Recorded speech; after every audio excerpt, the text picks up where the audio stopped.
Okay, Vera, what is your name? What's my name? Yeah, what's your full name? Vera Mae Bower. Vera Mae Bower. And Vera, where were you born? Glendale, Montana. On what date? August 13th, 1918. Did you ever have any nicknames? Any what? Nicknames. No. Nothing but like family names, you know, your dad calls you sis and Yeah. nothing. And could you please tell us how how your family came to Montana? According to my mother, her grandfather, his name was Henry Herbert? George. George Henry Herbert, came here from Iowa. And he had immigrated from Alsace-Lorraine, France.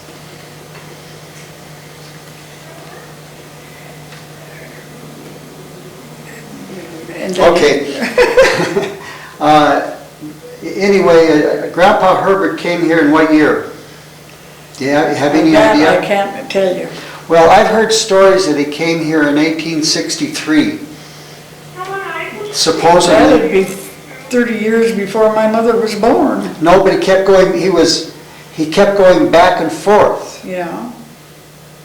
In other words, your grandmother was a gold rush widow. Yeah.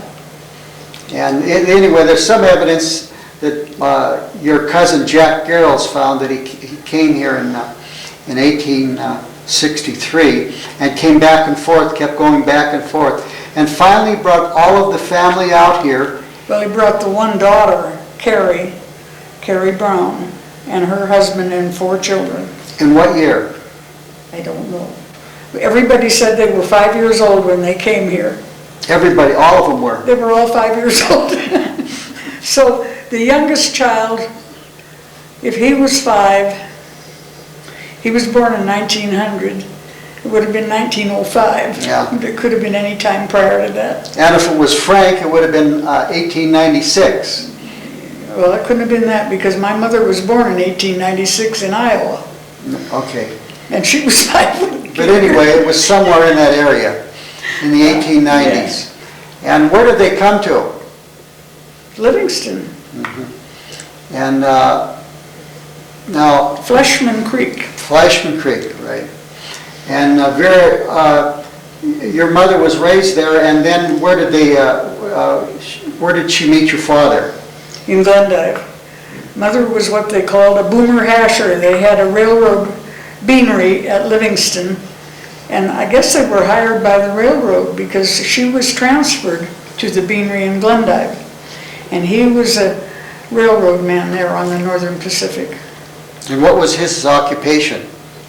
Railroad. He was a Oh, just anything, huh? he was a conductor, freight conductor at the time of World War I. Oh, yeah. And now, where did you live after you were born? In Glendale. And then where did you live then? Well, we went to Livingston for a couple of years and went back to Glendale. Then when I was 5, we moved to Arizona. My dad transferred to the Southern Pacific. To Yuma? Yuma. Mm-hmm. And how many years were you there? 5. Everything comes out 5. And then where did you move from Yuma?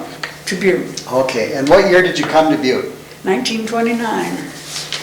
And when you first came to Butte, did you just come with your mother?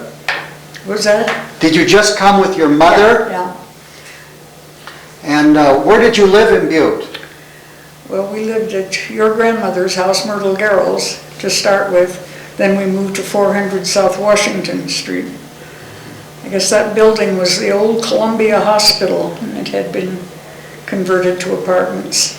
And that would have been the southeast corner of Porphyry and Washington, right? Yeah. Mm-hmm.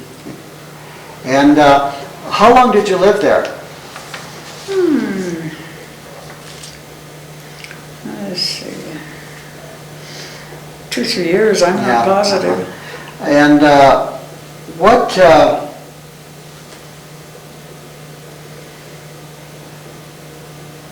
Where did you go to school? Webster, the old Webster at the bottom of Idaho Street, And so what grade did you go to school at the Webster? from the 5th through the 8th. And then, where did you live then? I went to the Paul Clark home when I was, I was a freshman in high school, and freshman, they called it Washington Junior High where I went. And my mother went into business and couldn't keep me with her, so we put me in the home. I see. So you started, did you continue to go to Washington Junior High? Well, you could only go to Washington a half a year. That was, I don't know, they started us in January. It was a split deal, you know. Because the high school was so crowded? Well, I don't think that was the reason at that time, but we had, in Butte then, you know, there was, instead of just having 1 year of school, I mean, a whole semester, they split it so that there was half of the class would graduate in January, and then the other class would graduate in June. And so this is how you were. There was like an A and a B. Now, when did you move into the Paul Clark home? What year? Well, let's see, it had to be 33. Okay. And how many kids could the Paul Clark home, how many kids were in the Paul Clark home at a time? There were 60 most of the time. There was room for 30 boys and 30 girls. And where were the dormitories in the... On the top floor of the home. Do you know the address of the Paul Clark home? 207 South Excelsior. And now you see there were two rooms for one room for boy and one room for girls upstairs, right? Yeah. Okay. And how many attendants were there, or matrons? In the home we had the head matron, who was Cora Betters, and the cook was Margaret Hennessy.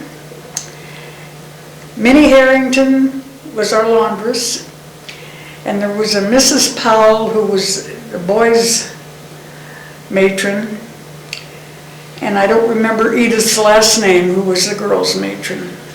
There were just the 5 women that ran the home. Now, what was the dormitory room like that you were in? It was one great big room with 30 beds in it.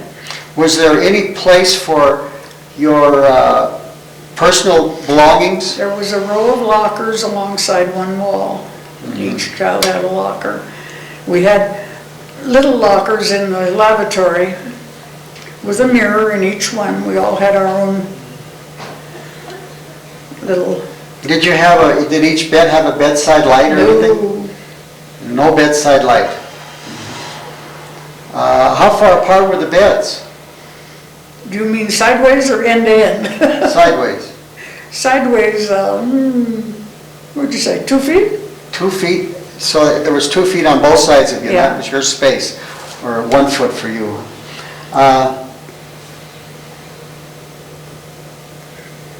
And see, they were end to end, otherwise they touched. They 5 touched. beds in a row. 5 beds in a row. And they touched, they were end to end. Okay. Was there just one lavatory was there a lavatory for each dormitory? Oh, yeah. I think there were 3 stools probably, 2 tubs, and I'd venture to say maybe 20 wash basins. Now the girls were on the south side of the building and the boys were on the north side. Is that the way the dormitory worked? Was there an alley alongside of the... On the south side, yes. On the south side. And what was behind the property, behind the building? What was behind it? Playground. And was that fenced? Yeah. Were kids allowed to go outside of the fence when you were out playing? Oh, yeah.